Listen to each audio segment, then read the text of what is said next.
Sige. Oh boy, hindi po dito nagtatapos ang ating palatuntunan. Ito po naman mga pinagamitan po ng mga pintura. Napakarami po niyan. Kita mo naman ha. Ebidensya. Ayan po, itatapos po yung mga tubig. Ito yung mga empty box na lamang ha. Ayan, tapos may sisa. Tingnan mo naman. Para naman baka sabihin mo hindi ano ito mga pinagbabangan. Ito namin ito sa water drains. Para naman po, ilalabas mo namin mga pagbabasurang maselan. Ang gusto mo lamang ay mga nabibulot na basura.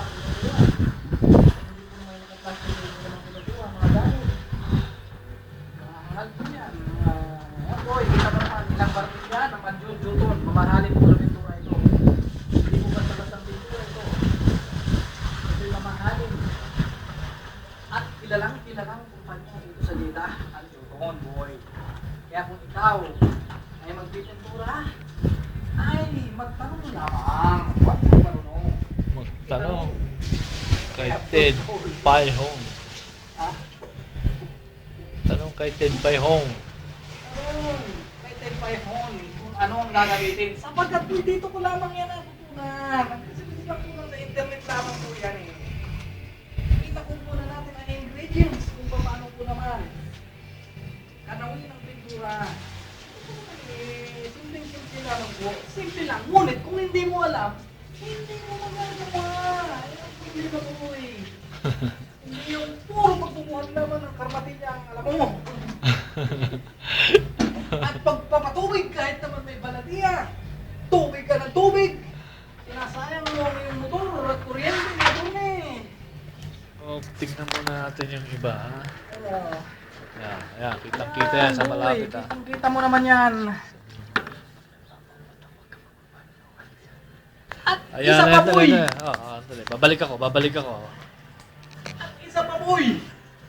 Gamitin mo naman ang iyong pukuti. Binigyan ka ng malutong na 50, ibabayad mo, 1 real. Ano ba naman yan, boy?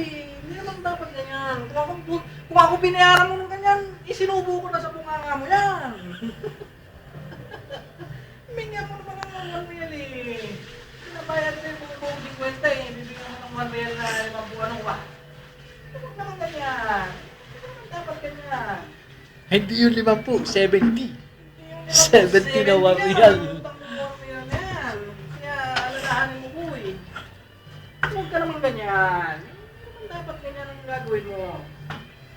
Ayusin mo naman. Ang bawat kilos mo gawin mo namang may edukasyon naman.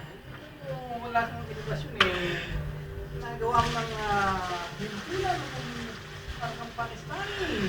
O yung computer. Yung computer niya. Sino nakialam? At sino pa naman ang nakialam ng computer mo na yan sabihin sa'yo hindi bago yan ginawa ka pang tanga sa computer. Nagpapaniwala ka sa bago mong kilala. Ang intindihin mo lagi mong nakakasama at lagi ka nagpupunta at lagi ka nagkakape doon. Sino ba ang pinupuntahan mo? Sino ba ang best friend mo doon? Di ba ako lamang ang nagbibigay sa'yo ng pagkain at nagpapakape? Tapos naniniwala ka kung kanino lamang na ngayon mo lamang nakita. Hindi dapat ganyan. Ano gagawin? Magtataka yung kapitbahay pag narinig. Hindi dapat ganun Pag narinig ka ng kapitbahay, sabi may siraulo doon sa kabila. Ginagawa mo hindi huwag ka magpapaniwala sa bagong kilala mo lamang. Dahil nagpapanggap lamang isa siyang unyango. Impostor! Isa siyang impostor sa madaling salita. Tandaan mo yan, boy. Magtanong ka. May Paihong, ako lamang yun. Kaya huwag kang basta-basta. Itatanong mo, katulad ng pagpipintura na yan. Mamahalin, hindi po yan basta-basta. Ang nagpapagawa po ng mga milyonaryo dito sa dita. Tandaan mo yan. May kumukontrata nga lang sa amin, hindi natin pwede pagawa wala nang oras. Sinignan ko naman ang loob ng bahay, napakaganda, gusto magpagawa. Alam pa kung magkano. 50,000! Nandun na lahat. Kalita bahay, 70 square meter. Pero yun lang, kaya lang hindi po natin pwedeng gawin at meron tayong amo. Kung wala po tayong amo, titirahin na natin, kulang na tayo sa panahon Okay na, Ted Paihong. Yan lang may pag-uulat ko sa'yo, boy. Tandaan mo, magtanong lamang kay Ted Paihong. Okay.